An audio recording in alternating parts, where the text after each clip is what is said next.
Kebanyakan orang membayangkan perpustakaan sebagai gudang sunyi, tempat buku-buku tua dibiarkan berdebu di atas rak. Namun dalam ilmu informasi, ruangan yang dipenuhi jutaan teks sekalipun belum bisa diakui sebagai perpustakaan seutuhnya jika ia kehilangan satu komponen operasional yang sangat krusial. Komponen krusial itu adalah layanan. Menurut ketetapan standar nasional, aktivitas manajemen ini dipecah menjadi layanan teknis dan layanan pembaca. Layanan inilah yang menjadi ujung tombak yang memberi institusi tersebut fungsi aslinya. Kita akan membedah secara presisi bagaimana perpustakaan modern bekerja. Institusi ini merupakan sebuah mesin pencari organik yang berpusat pada pengguna, dirancang khusus untuk memecahkan masalah informasi Anda. Kekuatan sebuah perpustakaan diukur dari seberapa efektif dan komprehensif sistem yang mereka bangun untuk menghubungkan sumber daya kepustakaan dengan masyarakat. Sebelum Anda bisa meminjam satu judul pun, ada proses panjang di belakang layar.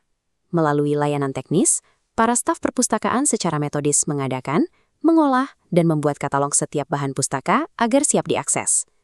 Persiapan ketat ini menopang interaksi garda depan yang disebut layanan pemustaka. Meja sirkulasi dan informasi yang Anda lihat ini adalah titik kontak pertama bagi pengunjung yang sedang mencari rujukan. Di meja inilah layanan sirkulasi beroperasi. Ini merupakan sistem logistik harian untuk mengatur peminjaman serta pengembalian koleksi. Sebuah rantai operasional yang telah berjalan tanpa henti selama puluhan tahun. Bagan ini membandingkan arsitektur logistik yang mengendalikan alur sirkulasi tersebut. Dalam sistem akses terbuka, Anda berjalan langsung ke rak untuk mengambil buku.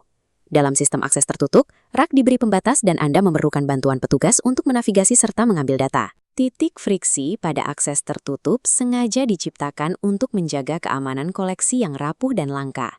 Di sisi lain, akses terbuka didesain untuk mengutamakan kecepatan eksplorasi para pembaca.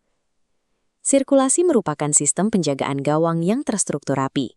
Tujuannya adalah memastikan seluruh warga komunitas mendapat giliran akses informasi tanpa menghabiskan atau merusak koleksi itu sendiri.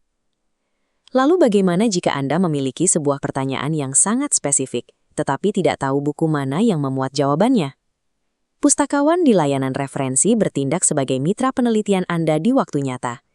Mereka menyediakan layanan rujukan cepat untuk memberi jawaban langsung melalui pemanfaatan ensiklopedia, direktori, dan alat navigasi informasi lainnya. Untuk kebutuhan akademis berskala berat, perpustakaan menjalankan layanan penelusuran literatur. Kegiatan ini melacak data mentah dan menemukan kembali kepustakaan spesifik di berbagai bidang untuk menopang penulisan ilmiah yang ketat. Visualisasi corong ini menjelaskan bagaimana literatur dikategorikan. Data orisinal atau literatur primer berada di posisi teratas. Data ini kemudian disaring menjadi modifikasi di lapisan sekunder tengah dan diringkas lagi menjadi rujukan tersier di lapisan paling bawah. Ketika Anda kewalahan menghadapi besarnya volume data primer, layanan literatur sekunder seperti bibliografi dan abstrak atau sari karangan bekerja menyaring pencarian untuk menunjuk secara presisi ke sumber aslinya. Implementasi layanan referensi dan literatur mengubah perpustakaan menjadi laboratorium penelitian kolaboratif yang sangat dinamis dan responsif. Sebesar apapun skalanya, tembok fisik gedung tetap memiliki batasan kuantitas koleksi. Terkadang, fasilitas terdekat tidak menyimpan secara fisik literatur sekunder atau primer yang paling Anda butuhkan. Untuk menembus tembok keterbatasan ini, dibangunlah protokol silang layan. Jika aset yang dicari berada di wilayah lain, pustakawan akan langsung menghubungi dan meminjam koleksi dari institusi lain atas nama Anda. Keterjangkauan ini didorong semakin jauh dengan ekstensi layanan digital seperti OPAK, katalog akses publik daring, dan fasilitas e-library yang memindahkan jutaan e-book langsung ke layar perangkat di ruang tamu Anda. Melalui jaringan silang layan dan stasiun komputer digital ini, bangunan arsitektur perpustakaan berfungsi murni sebagai titik akses fisik menuju jaring data global yang masif. Komitmen pada layanan prima mewajibkan perpustakaan menciptakan ekosistem sosial yang radikal dan inklusif. Mereka merakit sistem-sistem yang dibuat khusus untuk menyelesaikan kendala demografi paling spesifik. Pada anak-anak, pustakawan turun tangan mengeksekusi layanan mendongeng, sebuah program fondasi untuk menumbuhkan literasi dan minat baca di usia dini.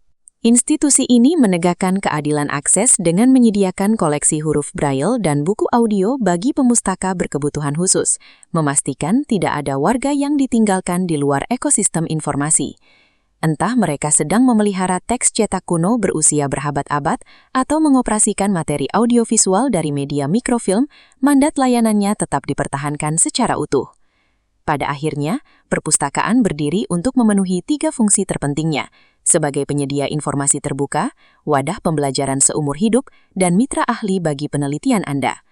Produk sejati perpustakaan adalah ujung tombak layanan yang terus memberdayakan dan mempertajam potensi pikiran manusia.